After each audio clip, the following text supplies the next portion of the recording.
Turks approach, fighting for scraps with the cockroach. Young Turks, they're tough protecting, almost every young girl expecting. So tomorrow, begs in a borrow, there'll be another voice from the ghetto. Crying, Lord, crying, crying,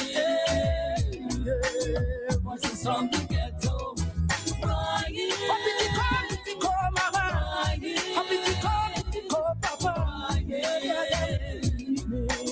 voices from the ghetto.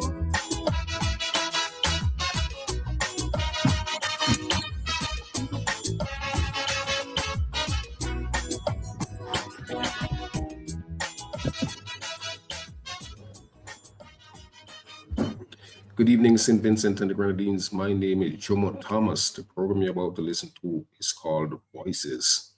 This is the Voices program for June 8, 2026. I'm soloing tonight, so it means that you and me have a chance to talk about a whole lot of issues. If you've been listening to this program long enough, you would know that I am always armed with a number of issues that can take me through the 2 hours, but I'm always more pleased when you can intervene and help me to carry this program along. There's a reason why the program's name is Voices. We love to hear different voices here, and I am hoping that you will join us tonight.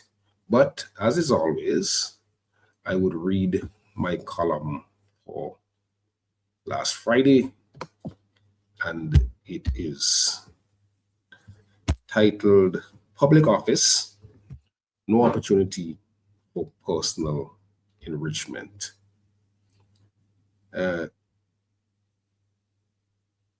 Column was published last Friday, as I said. Public Office, No Opportunity for Personal Enrichment. It is headlined by a quote from the outstanding Kenyan professor, political analyst, PLO Lumumba. And Lumumba says, in Japan, a corrupt person kills himself. In China, they will kill him. In Europe, they will jail him. In Africa, and for good measure, I included the Caribbean, that corrupt person will present himself for elections. So now to the substance of the column. The May 29th 4-year sentence of Turks and Caicos former Premier Michael Missick, his brother Chad, and lawyer Macalister Hanchel after their conviction on official corruption, bribery, and money laundering charges must have sent shockwaves through the entire Caribbean political class. Or did it? In a stinging rebuke to the political class, Justice Rajendra Narain told the convicted men, public office is not a license for personal enrichment. Premier Missick, he said, acted contrary to the standard of honesty expected of public officials. Justice Narain, rejecting arguments for a non-custodial sentence by defense attorneys, noted that the betrayal of the public trust was so grave that the public interest requires a custodial sentence, both to punish the wrongdoing and, more importantly, to deter others, from engaging in similar conduct. Would these sentences in the Turks and Caicos deter corrupt practices here? We shall see. We may be surprised by what would be discovered if investigations were conducted into public bodies, ministries, our port, customs, immigration, statutory corporations, and the police. Many would have cases to answer. Some would be convicted of conspiracy to commit fraud and failure to report solicitation of an advantage or reward. But here is where the odd does it sends shockwave comes in. Would politicians in the CARICOM community, CARICOM, tremble because of Premier Misik's conviction and sentence. Historical memory reveals neither an arrest nor a conviction of any politician or prominent government official in the entire CARICOM. However, keen observers know that corruption and official wrongdoing are pervasive. Here's an instance to ponder. Sandals, the hotel chain glorified by Ralph Gonsalves and his Klansmen, featured heavily in the trial and sentencing of Premier Misik. Investigators and prosecutors discovered that Sandals' executive paid upwards of $1 million to Premier Misik and his cronies for access to public lands, among other favors.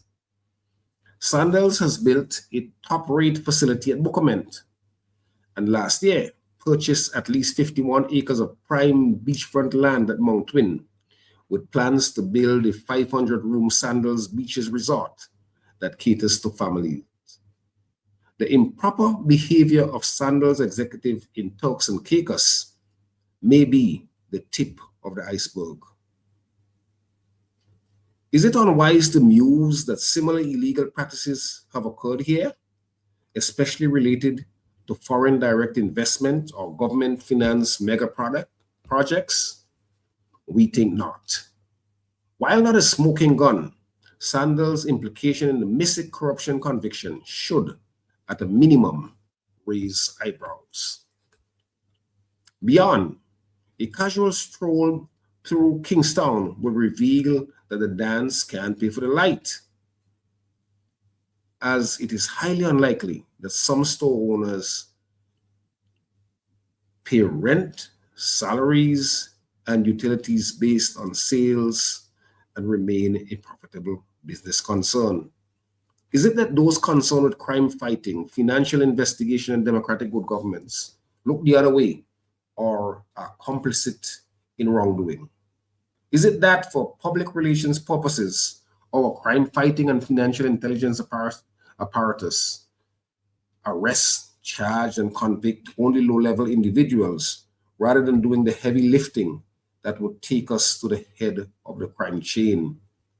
Across the CARICOM region, there have been credible claims and allegations against politicians and other high-ranking officials, but none have resulted in trials and convictions. In 2024, Jamaica's Prime Minister, Andrew Holness, avoided prosecution over what the Integrity Commission called false statements in his asset declarations. However, the question of illicit enrichment remains.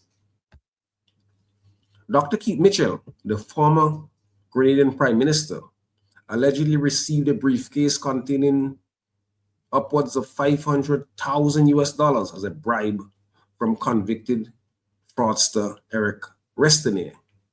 Mitchell famously boasts, "It's me damn money," but no legal repercussions. Now look at the stark contrast. 2 days before the Misik brothers were sentenced, a jury in the Cayman Islands convicted senior immigration officials of fraud, breach of trust, and bribery. These former officials await sentencing. As early as 2014, Makiva Bush, the Cayman Islands former premier, was found not guilty of 11 criminal charges leveled against him. The charges range from misconduct in public office, contrary to common law, and breach of trust by a member of the Legislative Assembly under the anti-corruption law. We don't have any anti-corruption law here. He was accused of using government-issued credit cards to gamble in the Bahamas and elsewhere. Then, in Makiva Bush's case, the legal system worked. He was tried, he was found not guilty. In 2024, former BVI Premier Andrew Foy was convicted of cocaine trafficking and money laundering. A judge in Florida sentenced Foy to 11 years and 3 months in prison. He appealed his conviction. You see the pattern? The colonial authorities in Turks and Caicos, Cayman, and BVI have moved aggressively to address issues of government corruption. We in the independent Caribbean countries have turned a blind eye.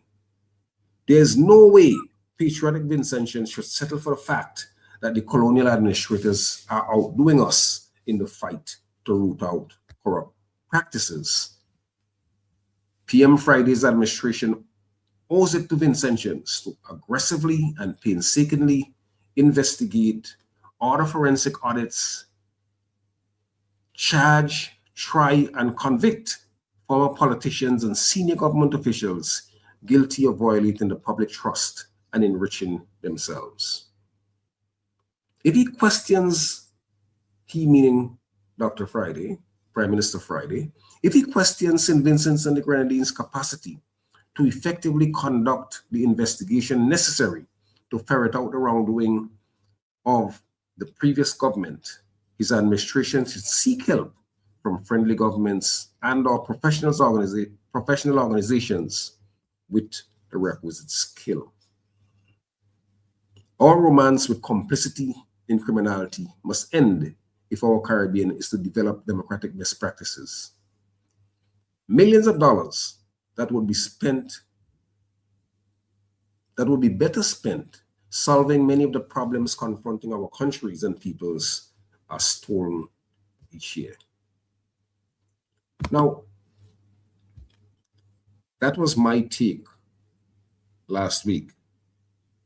And I've been following this case with former Premier Missick for the longest while, ever since he was convicted on February 3rd. I think it was February 3rd or February 4th of this year. And Missick was found guilty of a number of corruption, money laundering, misbehavior in public office. And in my column, I did say that in living memory, there was no one that I knew of who was tried in CARICOM.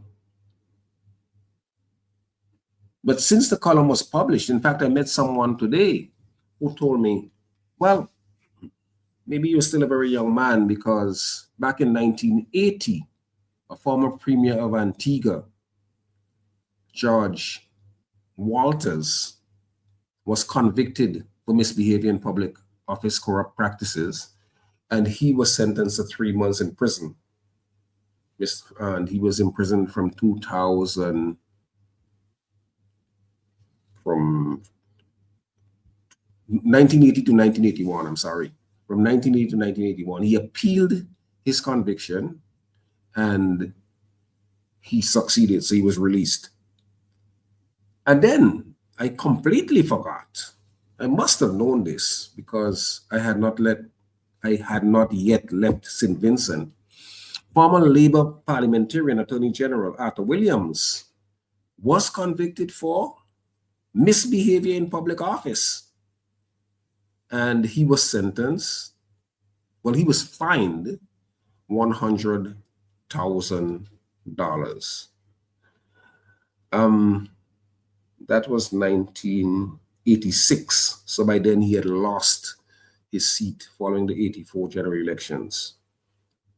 But, and he never came back and participated in the electoral process. But so there are those two, Walters in Antigua and Arthur Williams here in St. Vincent and the Grenadines.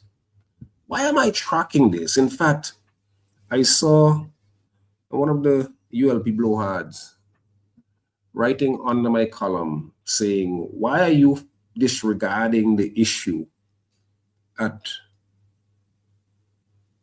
in North Leeward, beyond Richmond? I think the place is called Roseau. I had never heard of it until last week, that there was the bay at Roseau where some concern was taking material from that bay and carrying it off to Kanawan, I was told. So he wanted to know why I was writing about corruption in government, rather than talking about the issue. And it's an important issue. And what I did tell him, all he had to do was to listen to my commentary of last Wednesday, because last Wednesday, I spoke with some people. They came into my office on Tuesday, some people from North Leeward, some environmentalists. They talked about the issue and their own concerns. And on Wednesday, I talked about it. So unlike some people who are so locked in partisan chains that they cannot free themselves from that stricture, I am not so enchained. I can speak freely on whatever issue there is for me to speak on, whatever issue that floats into the public domain. I've been told, well, why aren't you talking about the deal at Chatham Bay, where it is said that the government has sold Chatham Bay for tens of millions of dollars. The people who are talking are saying that it was undersold. It was sold for peanuts. And believe me, I have been looking and I've been searching. I will get, if it is indeed true that Chatham Bay has been sold, I would eventually get the deed and the requisite documents, peruse them, and speak about them in much the same way that I spoke about the Sandals deal with the 51.5 acres of land. And if I conclude that it was a fire sale, you can be sure that Jomo Sanga Thomas would say it was a fire sale. But what I wouldn't do is speak after Ralph Gonsalves, who was the person who made the allegation some time ago about this sale. I wouldn't speak after his word, because for me, his word has historically proven to be very suspect. I'm not saying this sale didn't happen, but I'm looking for verification. A number of people, ULP supporters, ULP propagandists, are talking around the issue, but I haven't seen anybody yet land a contract, a deed. I haven't seen it. The other question is, I remember when the Chatham Bay deal was initially done, there were clauses within that deal for development of Chatham Bay in much the same way, like when Mitchell and the others sold out Cannawan, 2/3 of Cannawan back in 1996, 1997. They also, in that lease agreement, had certain performance clauses which should have been dealt with. We know that the performance clauses in Cannawan were never dealt with, and within 4 years, the ULP was voted into power in 2001, and the ULP stayed in power for 24 years and did nothing. So when I listen to these guys talking, I am always wondering if they think they're talking to fools. And you know, the elders say, damn fool of talk, but a damn fool of listen. Because if you were concerned about the Cannawan giveaway, and I do think it was a giveaway back in 1997 by Mitchell, and in 24 years in office, you did nothing. And if people remember, and I always ask our people to remember not to forget, in the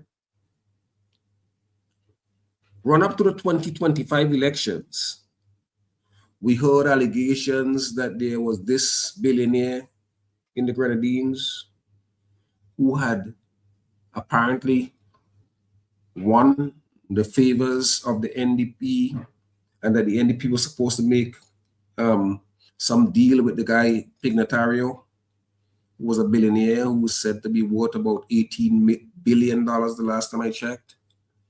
But this is the same Pignatario,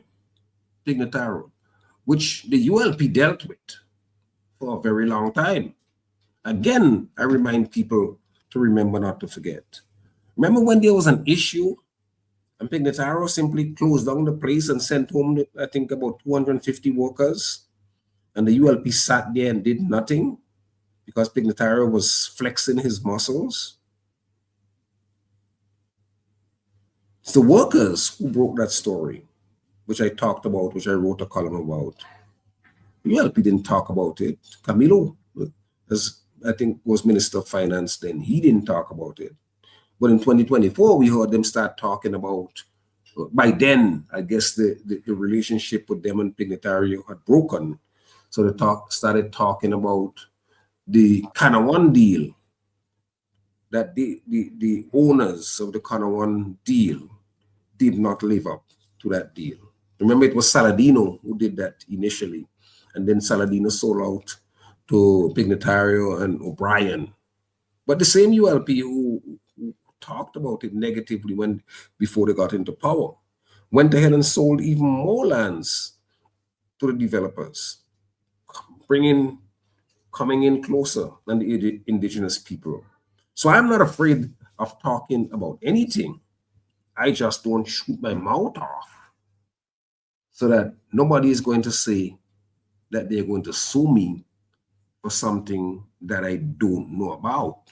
And this is why when I speak almost with scientific certainty, or I speak with the kind of confidence that is clothed in the law, either truth or fair comment, so that you hear people threatening to sue all the time. The former Prime Minister said, threatened to sue me a number of times. He couldn't sue me properly because he knew he would have lost. And each time he threatened to sue, I told him, bring it on. All he needed to do was to remember that cost follows the cause. So when he sues and he loses, he has to pay me. So I am not running away, and I would never run away from any issue. What I need to do, though, people, is don't mistake the NDP walking away from an agreement which it had with the people of North Leeward. Because when that deal was struck, I think the deal with Reno was signed on April 9th, 2022, the very day that Soufriere erupted. Many persons in the opposition, the Prime Minister, current now Minister of Environment, Daniel Cummins, Sinclair Leacock, and then later on when Keishon Shallow came on board, all of them spoke out against that contract. And now they have gone ahead. I don't know if that contract, the current contract where they were moving the sand from Roseau Bay, I don't know if that was done before the ULP, if it was done in the last 6 months. But what the people are saying is that there is a similar lack of transparency and a kind of disregard for the people of North Leeward, and that should stop. They're saying that there's no there was no environmental study, there was no feasibility study, there was no real consultation with the people. But evidently, that loud sound from a lot of people have gotten to the ears of the government, and we are now, by someone sent me a notice which says North Leeward Matters. The topic is the Roseau River Valley, and this will be held at the Golden Grove Learning Resource Center. It's on Tuesday, June 9th, so that's tomorrow from 6 to 7:30. There's panelists are Dr. Keishon Shallow, Parliamentary Representative, the Honorable Nigel Stevens, who is the Minister of Works, and there's a Mr. Kim Bartholomew.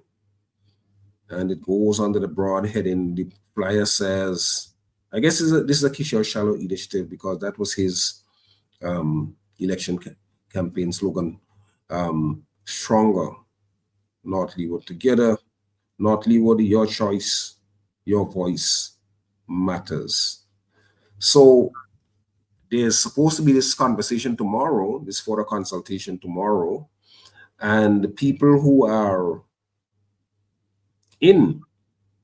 concerned about this are also putting forward their own views, ideas having to do with environmental impact, feasibility impact, all of which should be in the public domain, all of it, the total transparency. So it's good to see that the government officials, the government are responding, but it's also important and critically important to see civil society, environmental groups and persons are willing to carry this fight to ensure that our country is not be spoiled, to ensure that the people's interests, the people's demands are heard and satisfied, and so on and so forth. So there's never going to be a time when Jomo Thomas, for any kind of political reasons, be lining up with any politician or any individual because he's married to that individual. Not married to any of them. I'll support you if I think you need support, and I would be one of your harshest critics if I think you need to be criticized. But just to go back, having said that, I now want to go back to this whole, what some people call my improper concentration on this thing about misbehavior in public office. We know that the ULP has been in power for almost 25 years. That's more than a generation. And a lot of things have come to light. Things that were improperly done. And many more things will come to light. Many, many more things will come to light. I'm absolutely convinced of that. Based on what is in the public domain, I am confident that many persons, as I said in my column, have a case to answer. Many of them have cases to answer. And the important thing for us to ground a claim in misbehavior in public office, it would be important to do a few things. And I want to quote from the Court of Appeal case, which is Williams versus Regina. It's a 1986 case, and you could find it in the WIR, West Indian Reports, 39, volume 39 to 129. And here's what our Court of Appeal said about finding grounding misbehavior in public office. It says, a minister of the Crown is a person who holds a public office and therefore is capable of committing the common law offense of misbehavior in public office. So a common law offense is a judge-made ruling law that developed over the years. To say it's common law is to say it's not statutory law, just developed over the years. So it's the common law offense of misbehavior in public office. Important to know that misbehavior in public office is a criminal offense, and misbehavior in public office is an indictable offense. So it's not tried summarily. So, and if you're convicted of misbehavior in public office, as Arthur Williams of blessed memory was convicted, you can suffer both financial and penal penalties. So you can be fined and you can be confined. But let's continue just a little with what the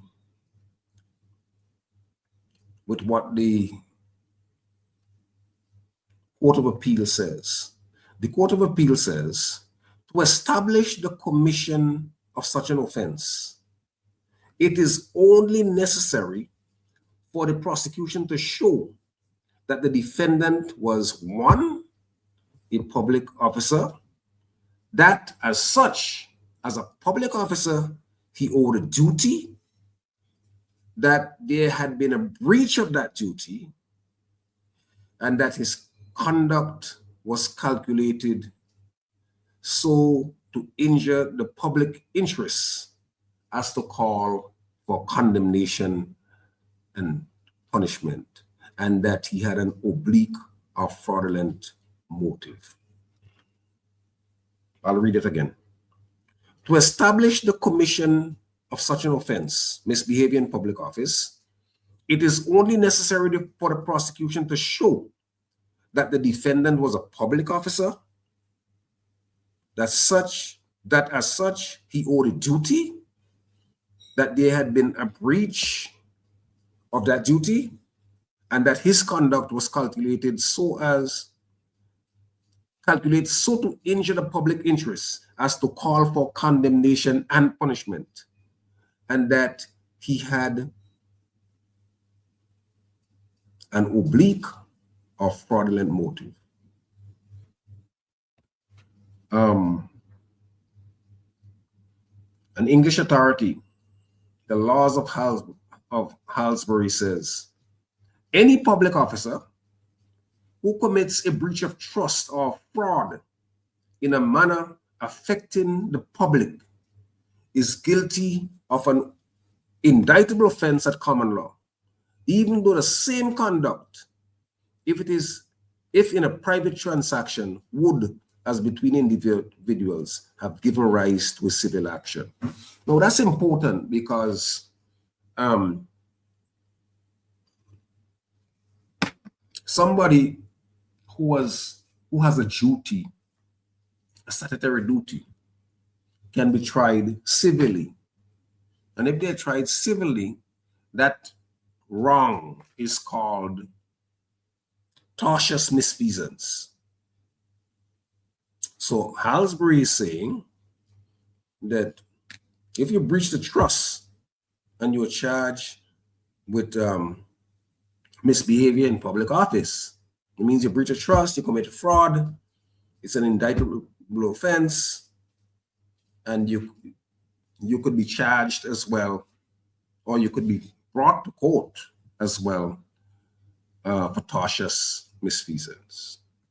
That is important for us people to know, because as I have said, there are a lot of incidents over the last 24 years, particularly over the last 10 years, where the former administration had engaged in a kind of what Karl Marx called primitive accumulation, where everybody was grabbing something for themselves, where everybody and anybody, including government ministers, had companies which they were using as shields to do all kind of things. And that charge of misbehavior in public office is sufficient to reach through those things, right? So if you deliberately bypass lawful procurement procedures, or you had an unlawful ministerial interference, or you knowingly release public funds absent proper authority, or you colluded or conspired, officials colluded or conspired among themselves to do this or that, to benefit themselves from the public purse, or if you engage in some kind of dishonest activities. For example, you claim to do something, you didn't do it. Those are bases upon which you can ground a claim in misbehavior in public office. We have a lot. We have a lot of areas. And as I said in my column, we notice that, particularly in the Southern Caribbean, at least from Jamaica coming down, we rarely have instances where politicians are tried for misbehavior in public office.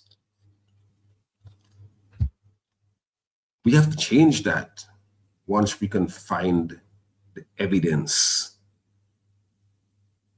to establish the immense wrongdoing which has occurred.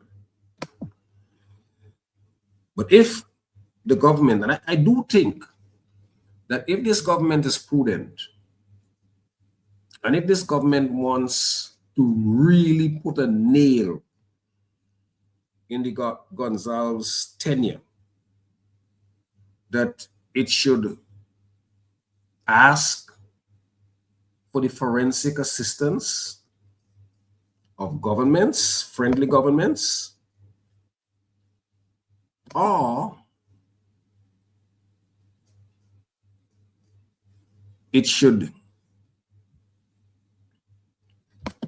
seek to employ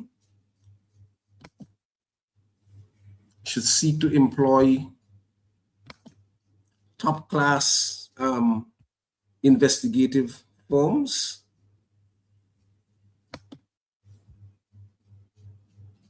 that can do the kind of forensic work necessary to ensure that the information comes out that can land some people into serious trouble. And I harbor no doubts that that kind of trouble will be harbored, will come to these people if the government does what it needs to do. And, you know, there should be no reluctance to do what needs to be done. Because when you scam the system, when you cheat the state, when you breach the public trust, you are now the worst of the worst. And that should never be allowed to happen to our St. Vincent and the Grenadines. So it is my hope, as I said, that St. Vincent would do what it needs to do to get to the bottom of all of the perceived wrongdoings. Because there's this smugness about Gonzalez and some of his people that all of us know is a kind of mealy-moutedness that we need to take a smile off their faces. Let them face the heat. Let them understand that the public purse is something, and that public property is something that should be protected at all costs. And some of it should not be given away because somebody promised some t-shirts or somebody promised some campaign financing, or some of us could go and stay in some exclusive suite for a birthday or party or whatever. Because the nation is more than that. The nation is much, much more than that. So that is where I am really hoping that this government goes. And I think that it's high time that we do what needs to be done. Otherwise, we will continue to do as Professor PLO Lumumba says, whereas other people are taking serious steps to stamp out corruption or to punish corruption. Corrupt people would present themselves for elections in the Caribbean in much the same way that many of them present themselves for election in Africa and other parts of the world. We cannot allow that to happen. And the best thing that will happen, at a minimum, let it come out the way in which it came out for Mr. Bush in the Cayman Islands in 2014, when there was some evidence that he was corrupt, that he had committed a fraud by using the government credit cards. They took him to trial, and the jury came back and said not guilty. System worked. What we shouldn't do is allow situations where we hear, I mean, a classic example of this is that story that broke about the $250,000 that was disbursed 1 week before the November 25th, 2025 elections. $250,000 disbursed on the say-so of the former prime minister, where a document is presented with his signature.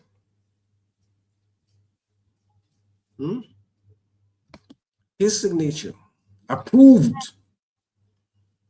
marked upon it with his signature, that this man should be given a contract to do work at the Langley Park playing field. But what complicates this matter even more is that the man whom the former prime minister, in essence, directs the lottery executives to give this contract, this man is the project's manager at the very lottery. So there's a clear conflict of interest right there, because this man is the project's manager. This man is supposed to oversee projects commissioned by the National Lottery, but he now, on the say-so of the former prime minister, gets a $250,000 contract to do work. So the questions arise: where is the statutory authority for the former prime minister to direct a parastatal organization, a state where an organization, an institution where the state has significant interest, to do what was done? Where is the statutory authority for him to do that?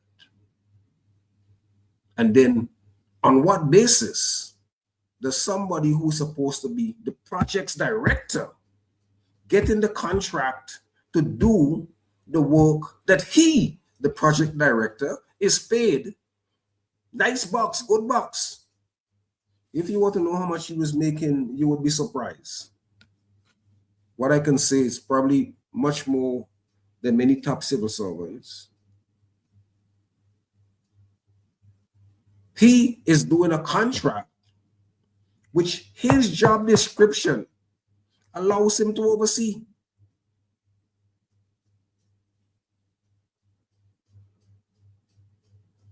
And then when you look at it, He gets that the letter signed, marked, approved, is delivered on the 18th. The check is cut to him. No, on the 19th. The check is cut to him on the 20th. He goes to the bank and changes the check, doesn't deposit it in his business account, because the letterhead says that this is a construction company. He goes to the bank and he changes it and comes away with 2,500 $100 bills. And all of this is taking place within a week of the recently concluded general elections, in which the former administration, the ULP party, was trashed. Now, if anybody were to tell me that this does not deserve an investigation, if anybody were to tell me that we don't have, that these individuals, many of them, known and unknown, people whose name I'm not ready to call just yet, if anybody would tell me that they don't have a case to answer, I was planning to sell you Fort Charlotte, but I'll give it to you for free. And if that happened, because remember, we learned that this same playing field that was supposed to open, that where the ground, that the ground was broken more than once. There are stories in the public domain about money borrowed from the National Lottery, millions of dollars, to fix the identical playing fields in 3 consecutive election cycles. You go to the National Lottery, you borrow millions of dollars, and you say you're fixing identical playing fields in 3 consecutive elections. So you're fixing and rehabilitating the same field every 5 years. You tell me that is not deserving of study, of investigation. So those are the things that I think is important that came out of the jailing of Michael Missick in the Turks and Caicos. Those are the things that we know happened here that may put some people into serious civil or criminal liability. And any Vincentian who is concerned about St. Vincent and is not concerned about that kind of misbehavior is not a true Vincentian patriot. They are married to their party, or they are so unconcerned about St. Vincent that they have really no authority at all to even comment on anything that has occurred or is occurring in St. Vincent and the Grenadines.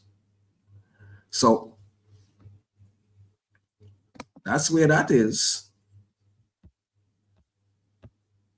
Because I don't want to believe that the colonials are better than us. But I remember as a little boy, I used to hear that people, and it's not this amount of the money, although we're talking here about significant thousands, hundreds of thousands of dollars. In some cases, it could be millions of dollars, because we know, for example, those guys had generated about $750 million in the Petro-Caribe. And by 2021, they said Petro-Caribe was bankrupt. So where did all that money go?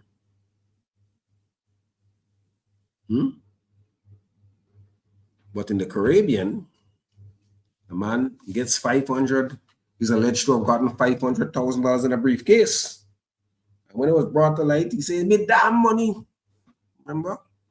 People in Grenada used to call former Prime Minister Keith Mitchell a briefcase. Or there was this meme that went around, is "me damn money." Or we can look at 2024 in Jamaica, where the Integrity Commission Director of Investigation accused Prime Minister Holness of making false statements in his asset declarations. But they said that they cannot be sure that those false statements were deliberate. And as a consequence, they did not move to do criminal charges against him. So we have those two. Because if you read, and I did read it, where the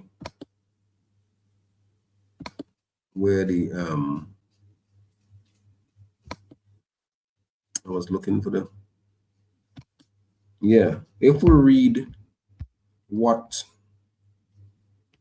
our Court of Appeal said, it says that to establish the commission of such offense, it is only necessary for the prosecution to show that the defendant was a public officer, that as such he owed a duty, that there had been a breach of that duty, that his conduct was calculated so as to injure the public interest as to call for condemnation and punishment. And here's the crucial part, and that he had an oblique, not so clear, oblique and fraudulent motive. So rather than the Integrity Commission in Jamaica saying that this thing didn't reach the criminal culpability, that was a classic case for the jury. Let the jury conclude if the omissions were not calculated to be anything more than innocent. But there we have it. There we have it. That story is important to me. Believe me, it's carnival season now. I'll play it like a road march. I would remind St. Vincent, I would remind the opposition, because the current government, because they said when they were in opposition that they would do forensic audits, they would do investigations. And we need that, if only so that we can cleanse our country of the wanton misuse of what I know to be tens of millions. The amount of money we spent during that disaster period, volcanic eruption, COVID, and burial, millions of dollars, all with an attempt not to help people who were injured, but to buy an election. And this is why I am so proud that our people have matured so much that even with all of that attempted buying, they delivered a massive rebuke to what, in my estimation, is the most corrupt administration post-independence. I said that a few weeks ago, and I met a colleague of mine, a man that I consider a friend, and he said, "You know, Jomo, I have to join the former prime minister and say that you didn't tell you when he said you told a lie." He said, "Well, I have to join with him and say, now you have told a second lie." And his point was that I said it was the most corrupt since independence.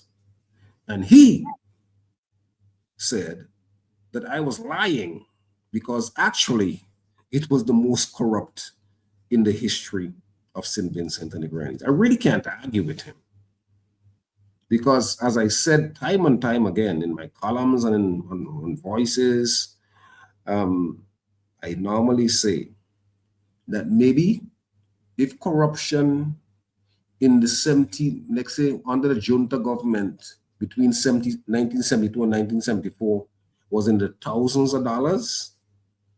By the time we got to the NDP government between 1984 and 2001, it might have been in the tens of thousands, hundreds of thousands of dollars.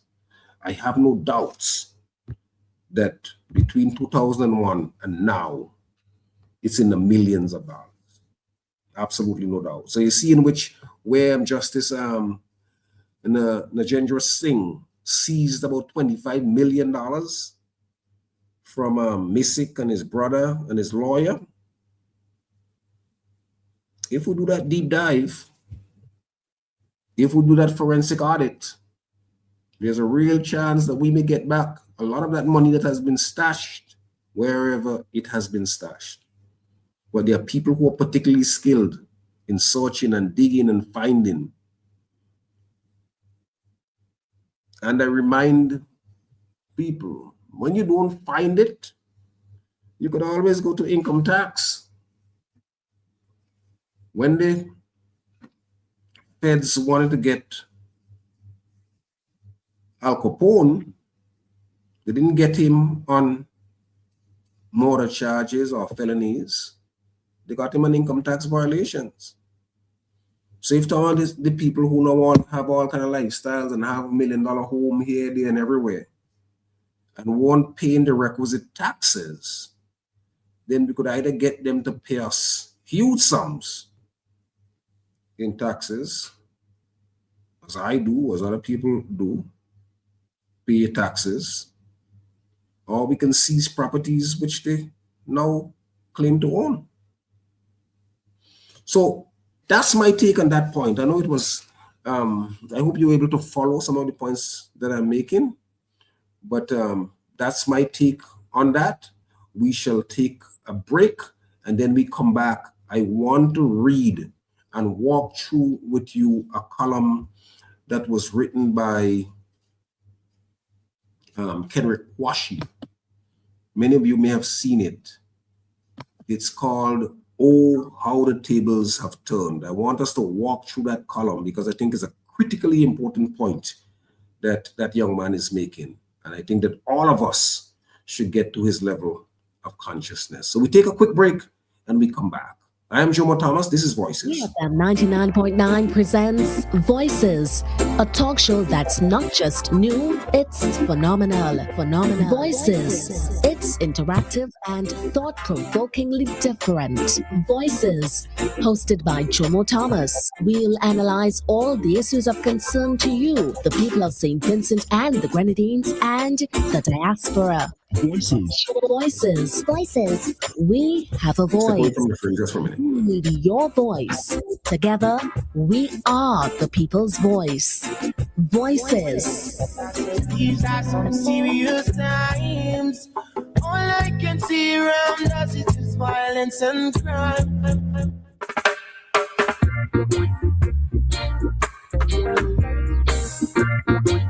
Ooh, yeah.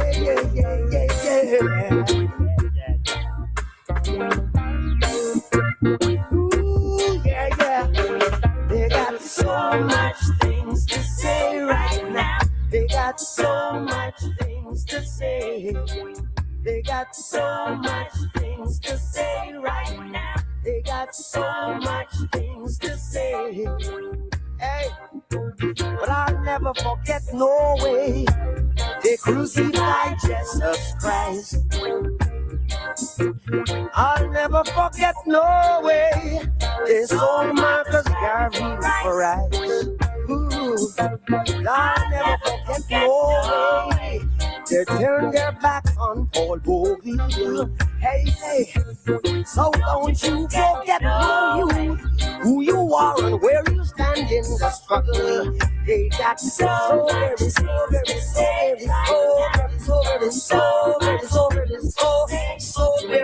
they've taken everything. They say so much today. They got so much things to say, so much things to say. 999 I come to fight flesh and blood, but spiritual wickedness in high and low places.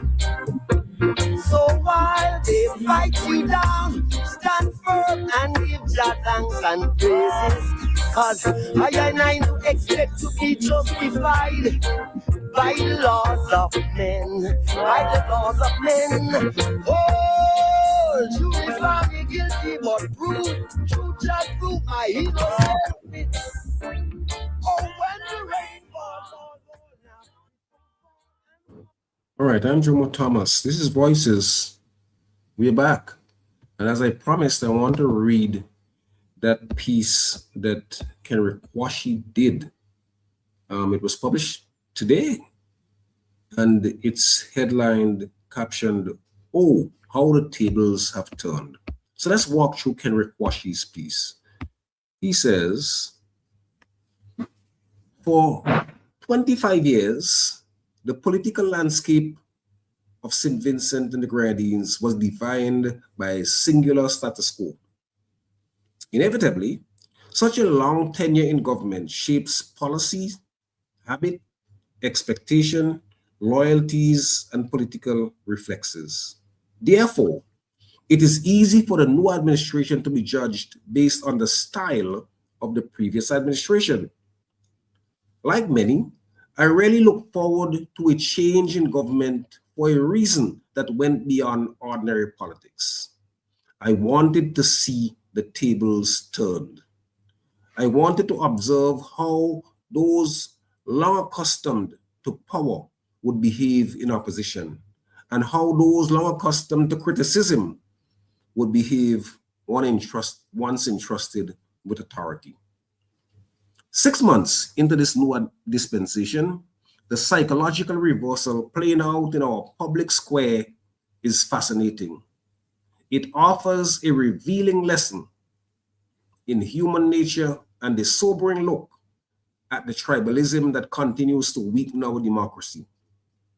This tribalism must be addressed if we are to move St. Vincent and the Grenadines forward. Consider the sudden transformation of yesterday's ruling elite and their most loyal defenders. After a quarter century of executive comfort, they have rapidly reinvented themselves as impatient, hypercritical watchdogs. There is a remarkable political amnesia in watching people fiercely condemn the 6-month-old administration for systemic failures that were either created, deepened, or tolerated during their own long period in office. They are blaming the new government for the house they built and left behind. This brother can write. At the same time, the mirror reflects an equally troubling reality on the other side. So here he was talking about the Unity Labour Party and their clansmen and what they were doing. And now he goes to the other side. He says, at the same time, the mirror reflects an equally troubling reality on the other side. Many who spent years auditing the state, demanding transparency and insisting on accountability, now appears far less eager to apply those same standards. Now that their team is in office, constructive scrutiny is too often met with defensiveness or dismissed as partisan sabotage. This is where the political cult begins, and we must guard against it. If we are to mature as a democracy, we must avoid simply reproducing the same personality-driven loyalty that marked the previous era. Intellectual honesty cannot be a flag we lower the moment our preferred party crosses the threshold of power. To be fair, a young administration must be given reasonable time. It needs space to understand the machinery of government, assess the true depth of what it has inherited, and begin implementing its policy agenda. You cannot be fair, and neither can you be taken seriously if you expect instant miracles. Patience, however, must not become passivity. As Lennox Lampkin posits, you can't ask for patience from someone who's on life support. If the new government wishes to truly distinguish itself from the past, it must use its mandate to pursue deep structural reforms via the parliament. For too long, our parliament has functioned less like a robust center of democratic accountability and more like an occasional stage for political theater. Personally, I would like to see more frequent meetings of parliament. With such a strong mandate, a Friday-led administration has an opportunity to bring about real and lasting legislative reform to St. Vincent and the Grenadines. It must not squander this opportunity.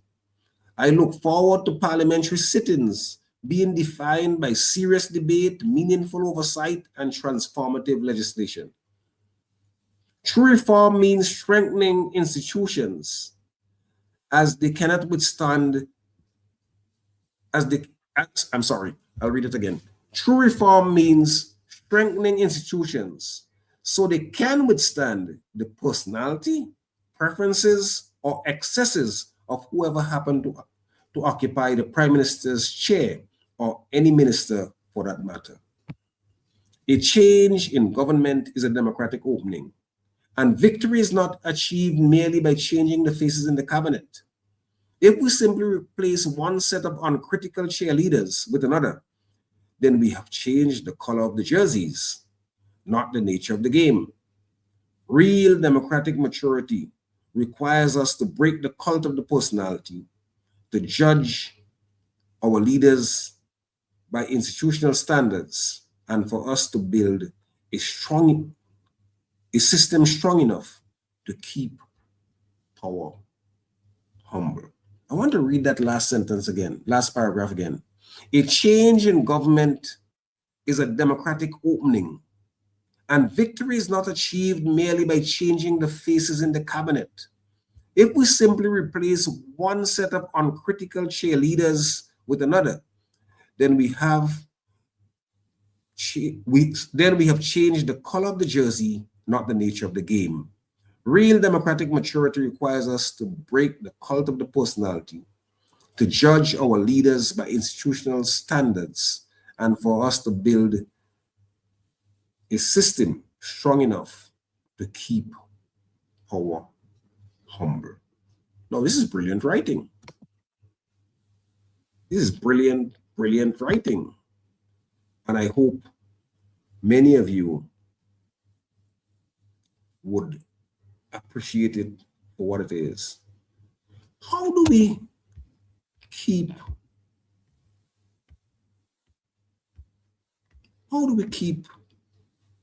power humble? How do we keep that humble? How? Talk to me. Tell me how we do that. Because it is an important thing. How do we make sure that we did not just change the t-shirt, the color of the shirt, but the nature of the game remain the same? How do we ensure that institutions are so strengthened that they withstand the personality, the preferences, and our excesses of whosoever happen to occupy the prime minister's chair or any minister for that matter?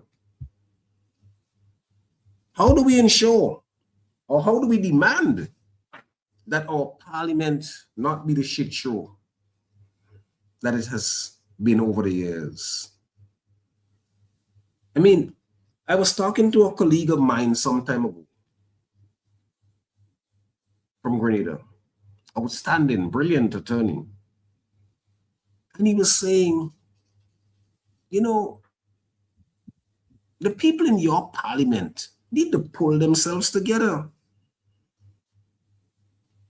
He says, the kind of shouting match, the kind of you stupid, no, it's you stupid, that's an embarrassment. And it's not an embarrassment to the people who are doing the foolishness in Parliament. It's an embarrassment to the country. And I remember when I sat as Speaker, I used to make the point. I made the point time and time again that we cannot look and say, well, you need to see what happened in South Korea or in the US or in England. You know what the difference is? South Korea is a highly developed society. The US is one of the most developed societies. England is a highly developed society. St. Vincent is almost like a backwater. Many of us were upset with Dr. Kishore Shallow in the run-up to the election when he said that St. Vincent is like about 30, 40 years behind St. Lucia. But if you had gone to St. Lucia, you would know it's true. There's a quality of development in St. Lucia that we are way behind. Some people say, oh, you know, it's the fact that they had an international airport longer than us. That may be true. But if there's that disparity, then our parliament has to be used for different reasons. Our parliament cannot be used in the way in which it is used. It's just jargon. It's just foolish talk. And I think that is the point that Kenrick is making. There's a point. And here's the dagger, right? In talking, he says, consider that the sudden transformation of yesterday's ruling elite and their most loyal defenders. After a quarter century of executive comfort, they have rapidly reinvented themselves as impatient, hypocritical watchdogs. There is a remarkable political amnesia in watching people fiercely condemn the 6-month-old administration for systemic failures that were either created, deepened, or tolerated during their own long term in office. They are blaming the new government for a house they built and left behind. It's solid writing. But do we pay attention to that? I have always said, and it's not mine, it's not original, I wouldn't claim it as mine, but during the 70s, when we were doing late 70s, early 80s, when we were doing a lot of pro-independence work, not only for here in St. Vincent and the Grenadines, but on the continent, when Angola and Mozambique and Zimbabwe were struggling for independence, and people were fighting against apartheid in South Africa. One of the slogans of the revolutionary pro-independence movements then was, for the nation to survive, the tribe must die. For the nation to survive, the tribe must die. And I think this is what Kenrick is talking about. This is what Kenrick is talking about. This is what Kenrick is talking about. And I hope that we would listen to him, and that we would take his claims and his refrain and lift it up, because it's meaningful. It's something that we should all strive for. We can't say, okay, well, our government was out for however long, so it's our time now. We cannot say that, okay, now we are out.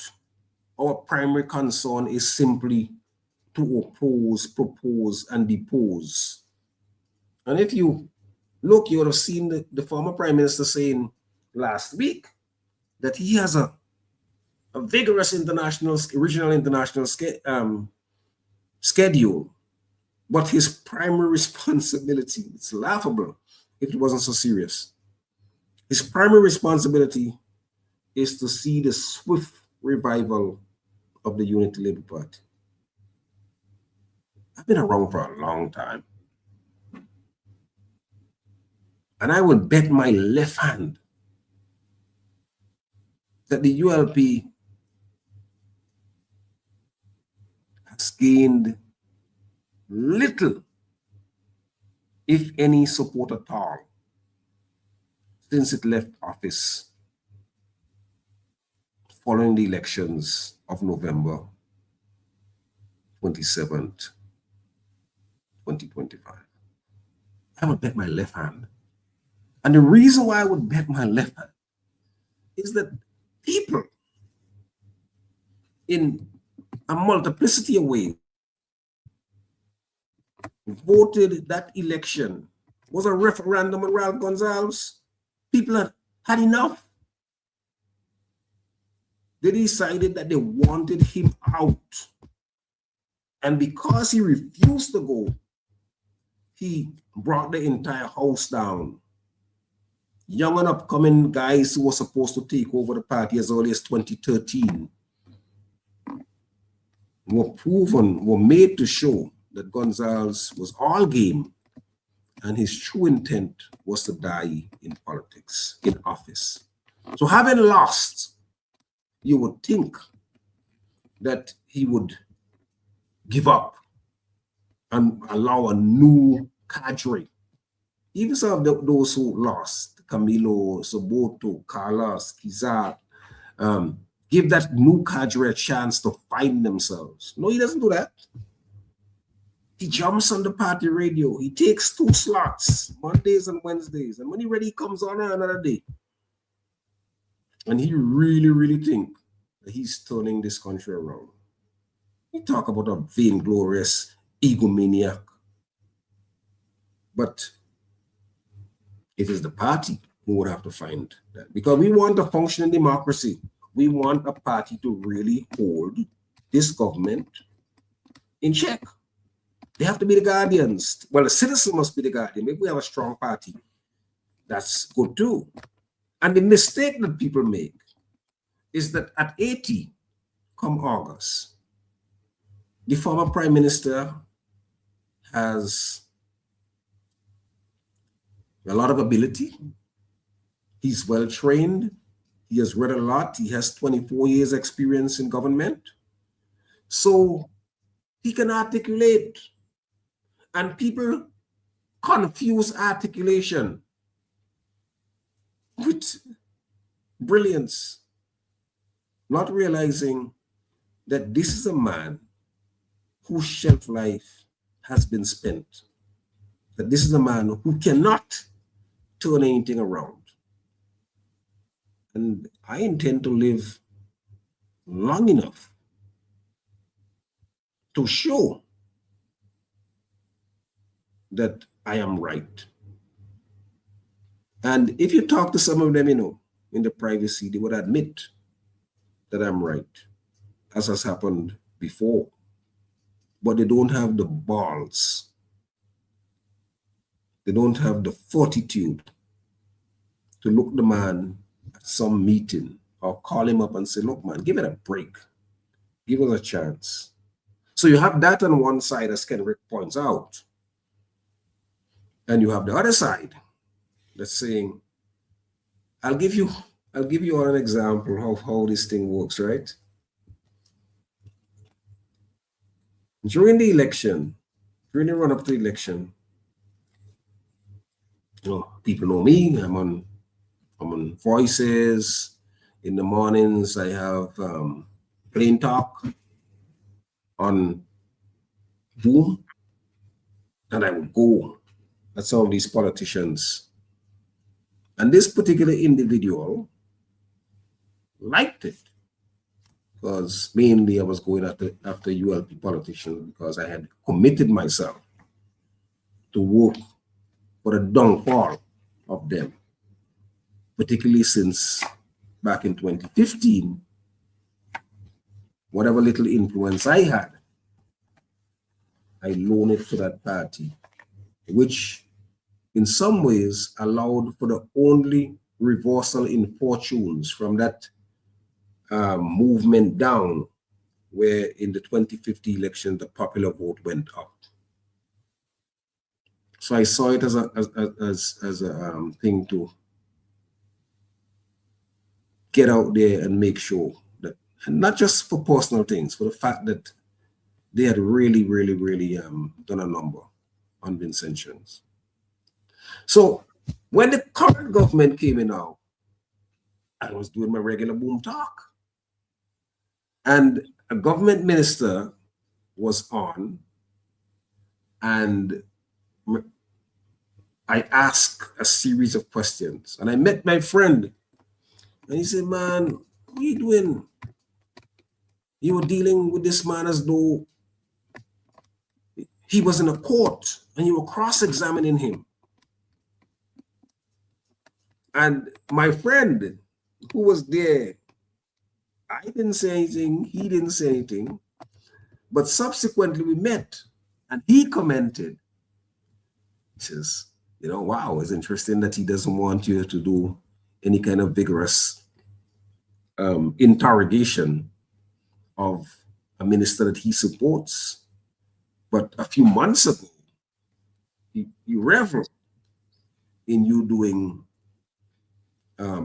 dissection of these then government officials and policies. Juba, we have a caller. Yes, let's take the caller. Thank you so much. Caller, good evening. It's time for your voice. Yeah, good evening. Earlier you're talking about Walter in Antigua. Is it Sir George Walter? George Walters. Okay, they named the highway after him in Antigua. He was a former premier. George Walter. Okay, it's a George Walter Highway. It takes you from Verboard International to St. John. I want to say you've been talking about Sandals last week. I want to go back to Sandals, right? The people but my friend, I do not want to go back to Sandals though. I want to talk about, if you had a chance to listen. No, hold on. If you had a chance to listen to the opinion I read from Kenrick Kwashi, that is what I want to talk about.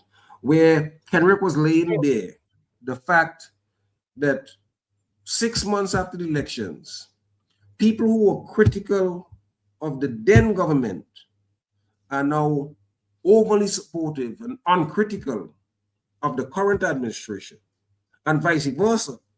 People who for 25 years, 24 years didn't see anything wrong with their government, the ULP government, are now aggressively interrogating the current administration. That's where I want to be. I don't want to be taken off focus by the Sandals issue. When you don't have a guest, when you don't have a guest on, I always thought it's an open forum when you don't have a guest. Yeah, but I did lay out from the very beginning. I don't know if you came in from the beginning. I did say that I want to spend some time talking about from the beginning. I never come in from the beginning.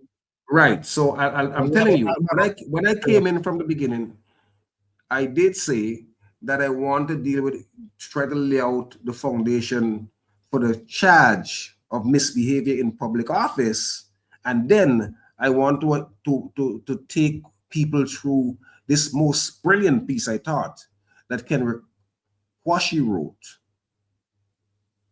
So I do not. Unless you have a context in which you want to bring that in, I don't want us to waste precious radio time talking about Sandals, because I think we have exhausted, at least for now. And I know quite well what your position is on Sandals. You think it's a very, one of the most, probably the best things since Jesus came. Jesus came. So I don't want us to be detained by that tonight. All right? All right, so I'll let you continue your program. Have a good night. Bye. I appreciate that, my brother. Thank you so much. Yeah. So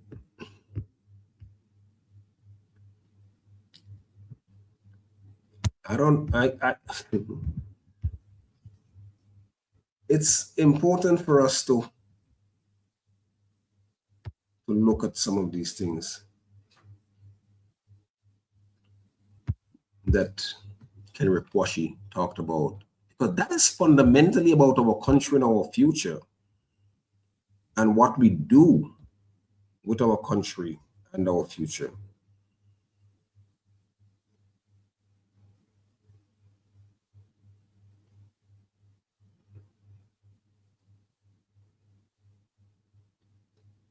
I am hoping that you do. I don't like to do this, but well, I don't think I should go there. Having told facts that I don't want to entertain sandals, I don't want to go there. But I need to say, just quickly, I need to say, there's a gentleman who for the last few years have been accusing me of facilitating a fraud. And his name is Alan Oliver. For years, he has been doing it. And it is a particularly hurtful thing that he has done, because he knows that what he's saying is not true. Years ago, I told him if he has a claim to make, he should bring it in the court and have the matter resolved in the court. He's claiming that some fraudulent activity took place with some will, with some family member of his. And if you look through the comments, you will see time and time again, Mr. Oliver is commenting, accusing me of collusion and fraud. And it is unfortunate that Mr. Oliver does not live in St. Vincent and the Grenadines. Because as the old people say, I would make him pay for his mouth. Because I know that not only have I not facilitated a fraud against Mr. Oliver or any of his family, nor have my office done any such thing against Mr. Oliver or his family, that I would never do such a thing to rob anyone. So I'm not attracted to money in that kind of way. Never have been. And I think in the 30 years that I've been practicing law, that can stand the test. But he stays over there in Canada and he lobs these dynamite, and he's been doing it for years. He has been doing it for years. But what I would say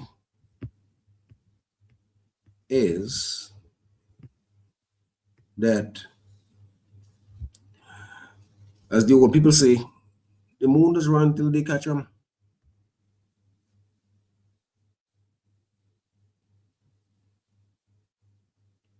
But I don't want to be detained by that. I just wanted to come back, just to set that straight for those persons who are here now and probably don't know what that's about. Yeah, so talk with me, people. We have a good set of time left. There's a lot for us to cover. In fact, I saw Ashisia Sam wrote a piece, not last week, and a number of people were quick to say, oh, but you were a supporter of the ULP after the last election. So you shouldn't say anything about putting the country before party. Well, I remember there's this quote from Malcolm X.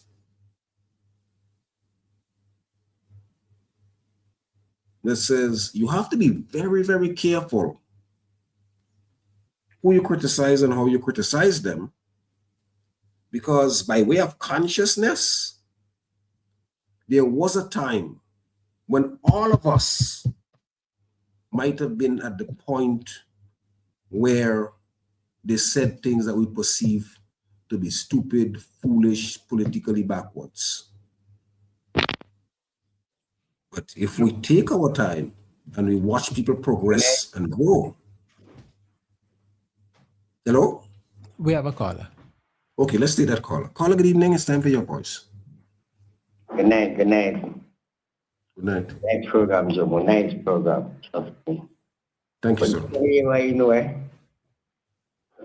Mr. Still ain't confident that he lose yet, you know. Your voice is kind of garbled. So if you can either speak into the mic. Yeah. He ain't really confident that he lose the election, eh?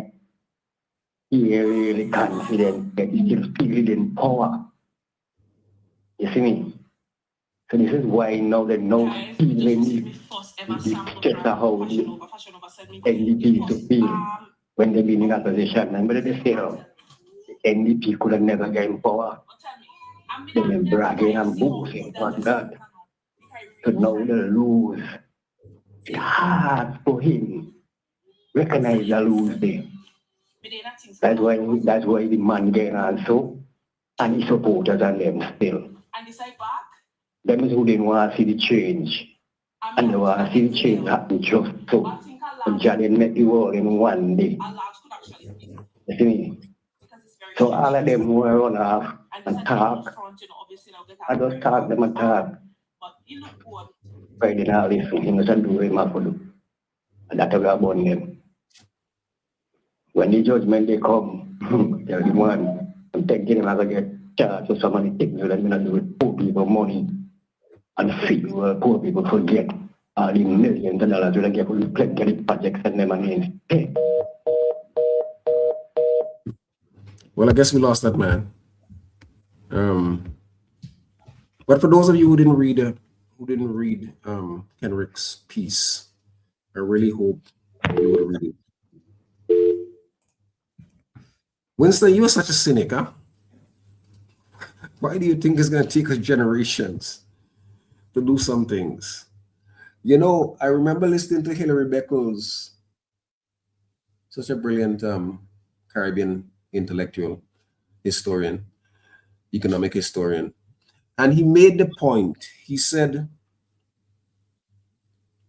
in 1831 or even 1832, if you had asked enslaved people whether they thought emancipation was going to come, many of them might have said, no, emancipation would never come. We would always be in slavery. But in 1831, well, in 1794, we had the start of the uprising in Haiti, which resulted in the emergence of the Haitian Revolution of 1804. And then in 1831, we had the uprising in Jamaica. And if you go back and check the historical record, you would see that all of these were seminal issues and occurrences that led the former enslavers, the French, British, Spanish colonialists, that led them to believe that slavery was untenable. Slavery in that form was untenable. And the British moved to have the Emancipation Proclamation in 1834 with the 4 years apprenticeship. And this is why the outstanding Jamaican jurist and writer, Richard Hart, who wrote the book slaves who abolished slavery pointed fundamentally to the role of the enslaved in their own emancipation. But many people did not. And then Dr. Hilary Beckles also talked about the period in the 60s coming up to independence. He said, if you had done the research across the region, Jamaica and Trinidad in 62, Guyana and Barbados in 66, for the 4 bigger islands, many people, maybe a majority, a decided majority, might not have believed that we could get to independence. But it came. Who believed that conservative Barbados, we used to call Little Britain, would lead the way? One of the early countries that jumped out of the block to gain independence. And even more importantly, one of the countries that went early, went to republic, and then one of the founding countries in the establishment of the Caribbean Court of Justice. Who knew, who believed that would happen when Barbados was seen as Little England? So sometimes, Winston, I understand your cynicism, but cynicism is not a good thing, especially if you're hanging out with young people or having a chance to speak to and influence young people. I don't want you to be cynical at all. I want you to give them that feeling that they can do great things. Yes, I just wanted to put that in there because I know you, I've seen you sufficiently to know that you're a perennial cynic about what people would do. Remember when you used to say Hudson, Haroon Bay and something else, and people would vote back ULP? It didn't happen. Have some faith in our people, my brother. Have some faith in our people, because I have a lot of faith in you. Yeah. So, yeah. I'm sorry. Alwyn. Go on. It's on my page. If you go on Ken Rekwashi's page, or go on Eyewitness News. It's there. So check it out and look for it.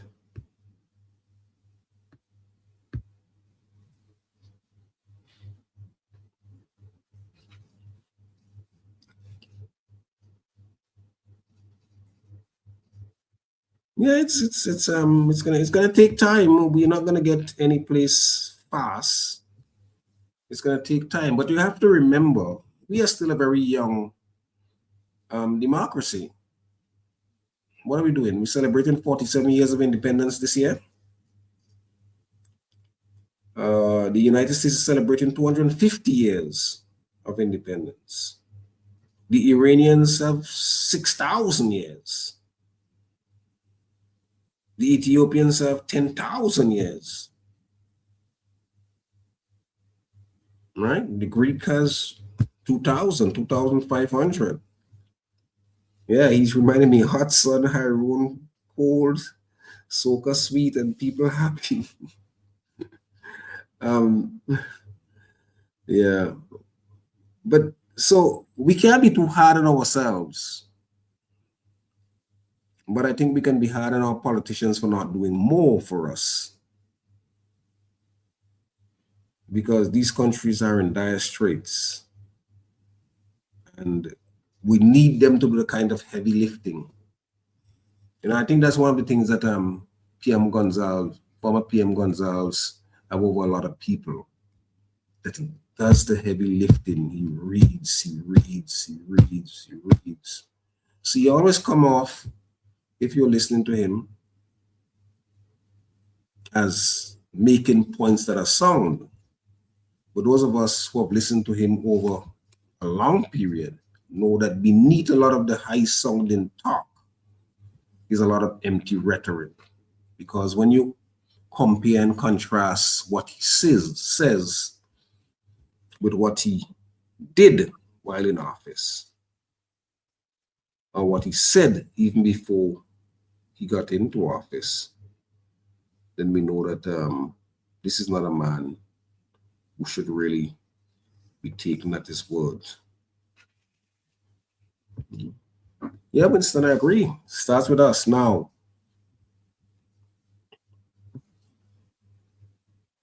Starts with us now. We have to do all of the work that needs to be done.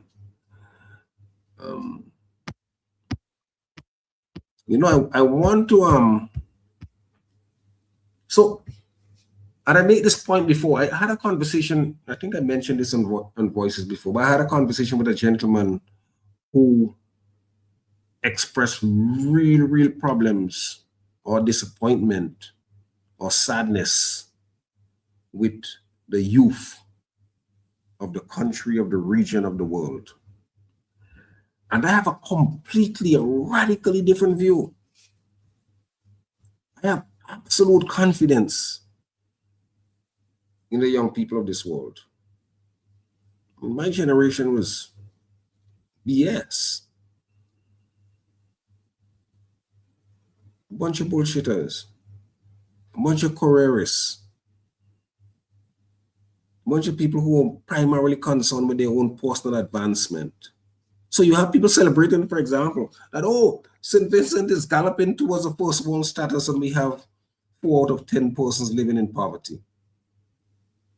And if you do a more in-depth study, you would realize that another 2, so I would make it 6 out of 10, either live in poverty or live just above the poverty line.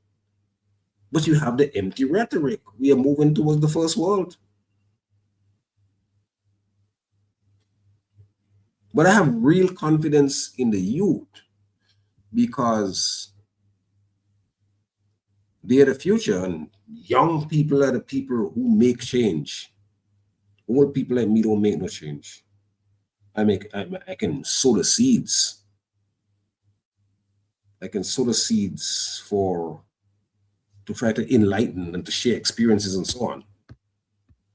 But we don't make no change. And what I did tell the man,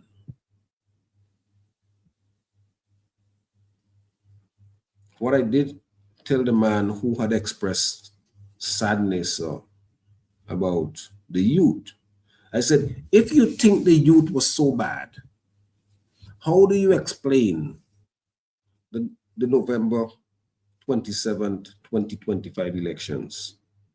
Who do you think were primarily responsible in that overwhelming defeat of the ULP? Because I remember as early as 2015, I used to have a real throwdown conversation, particularly with then Prime Minister Gonzalez, as to who controlled the youth in the country. And my position was the youth were evenly divided.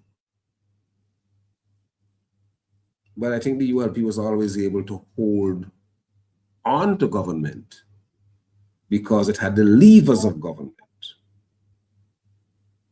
And it was able to use strategically the resources of the state to do certain things that allowed it to hold on to government even by the skin of the teeth. So remember, by the time we got to 2010, it was 8-7 and 15, 9-6 in 2020 with one parliamentarian winning by a single vote. And then you had this massive shift in 2020. I heard the former Prime Minister saying that one of the reasons why he lost was because imperialism didn't want him. He didn't say which imperialism, because he never said US imperialism. But I told people time and time again that the ULP so-called progressive government is the only government in the history of the world that the CIA never moved to topple. Dig on that for a moment. It's the only quote-unquote progressive government in the world that the CIA never moved to topple. We could take our region, and it doesn't matter whether you come to government by military force as you did in Cuba or in Grenada. You could come to full election as Aristide did in Haiti, or as Arbenz did in Guatemala, or as Juan Bosch did in Dominican Republic, or as Salvador Allende did in Chile, or as Hugo Chavez did in Venezuela, as Nicolás Maduro did in Venezuela, as Cheddi Jagan did in Guyana. Any progressive government, the British or the Americans move aggressively to get them out of power. But here you are the man who said that he led a progressive government, and the CIA and British intelligence for 24 years did not move a muscle to try to get him out of power. And now he was removed massively by the people. He says, I saw him on Ride Along. I don't know how many of you looked at that. You guys have to pay attention to these things. On Ride Along, he says, well, you know, imperialism wanted me out. Which imperialism? You see, you guys have to look at these things. You have to pay attention to these things.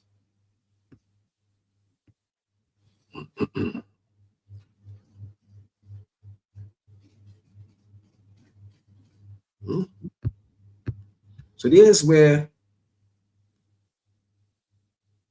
I think that a lot of us have to watch and think, and you know, we can't just give up and say, okay, my party right or wrong. I remember in Manly, thank you, Michael Manley in Jamaica. Thank you, Winston. Every progressive government they overthrow. And Gonzalez governments from 2010 hang on a thread. 2010, 2015, 2020. And the CIA didn't move to get him out. And then in 2025, he loses. And he says,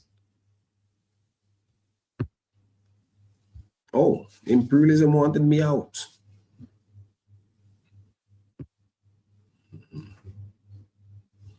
Yeah.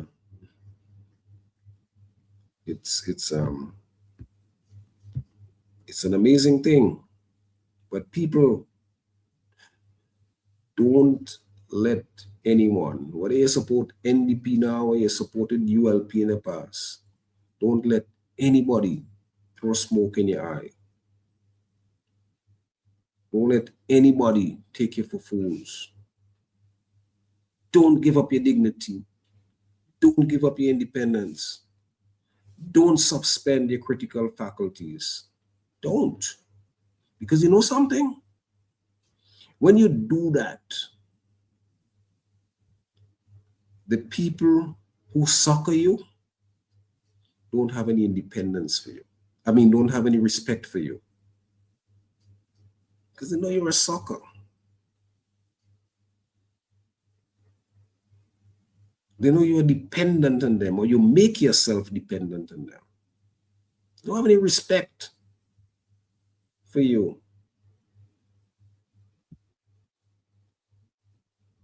No respect. They want you to be their toys. It's like you're a woman, your man beating you, leave. You know, abused child, or no abused spouse, or no abused woman. And man, if you're woman beating you, leave. You see, a lot of times, a lot of us are entrapped. He give me this, he give me that. Oh Lord, if I leave, I don't know where I'm gonna live. Go back my mommy, ask her sister, just leave. Same thing in politics. I was told, right? And maybe this is where I got this from. My old man was a guy called Wilmot Jack. They used to call him Boney Jack. And Marlon Stevenson's father, Mott in Posner, told me that he believed that my father wanted to be a lawyer because he was such an argumentative man. And he must have been proud that I became a lawyer. But he told me another story, and it is this. He says that in the early days, my father used to support PPP, led by People's Political Party, led by Ebenezer Theodore Joshua. And he used to be in Joshua's union, the Federated Workers, Industrial Workers Union. And he was paying dues. And apparently he went up to the Joshua's union headquarters and he inquired about the Jews. And Joshua is said to have told him, that's not your concern. Don't be bothered with that. And Boney Jack said, oh yeah. And he left. He left Joshua, left the PPP, and he joined Labour. He became a strong supporter of Hudson Tanis.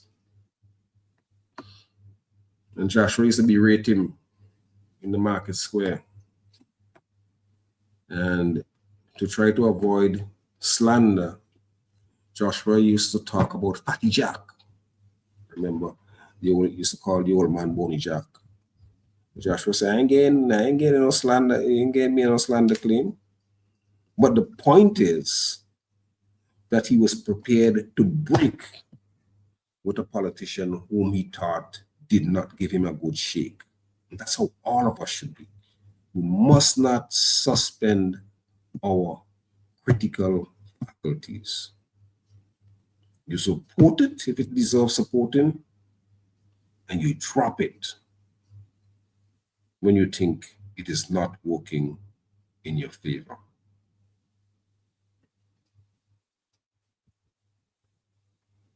And that's my charge to you tonight. That's my charge to you tonight. I hope that the current administration would do investigations, do forensic audits. You don't have to do all of them, just do some that land some guys in jail. Let them tremble when the bailiff says the jury has a verdict. Let them tremble. Let them tremble when the jury says, when the bailiff said the jury has a verdict. And that's relates to Kenrick Kwashi's thing. Let us not lose ourselves into any one or the other political party. That we do as the IPA said in song, we have to put the country before the party. This year IPA says me party lose, but me government in power. I thought that's a profound thought. He ain't support the NDP, but for him, the NDP is his government. And one would hope that if it's your government, you will want to see it succeed. And I think that's the point that IPA was making. Put the country before the party. Put the people before self. An audit takes a long time, my brother. An audit is not an easy thing. An audit is not like instant coffee. If you look at the case that just resulted in the conviction of Michael Missick and his brother and his lawyer, MISIC was thrown out of government in 2009. MISIC was convicted on February 3rd, 2025. Part of it is there was a painstaking investigation. Then MISIC ran, he went to Brazil. They caught up with him in Brazil. They jailed him there for a year, and then he came back. They brought him back to Turks and Caicos. He went through the trial, and then he was convicted. I'm not saying that this needs to go on for so long, because I think that there's more in the public domain that may bring it out. But let us not be impatient. Let us call for serious work, for serious action, and let's see. Thank you all so much for listening. Thank you so much. My brother who called, thank you for calling. Those of you who listened for the last hour 50 or 55 minutes, I want to thank you as well for calling. Those of you who took the time out to make comments, thank you, thank you, thank you. Remember, read, pay close attention, because what you don't know can kill you. Until next week, this is Jomo Thomas saying good night from Voices. We may have a criminologist next week, Dr. Corinne Bailey. So look out for that, because he's going to talk to us about crime in the Caribbean and how we might get a handle on it. Thank you. Good night. Until we meet again. WeFM 99.9 presents Voices, a talk show that's not just new, it's phenomenal.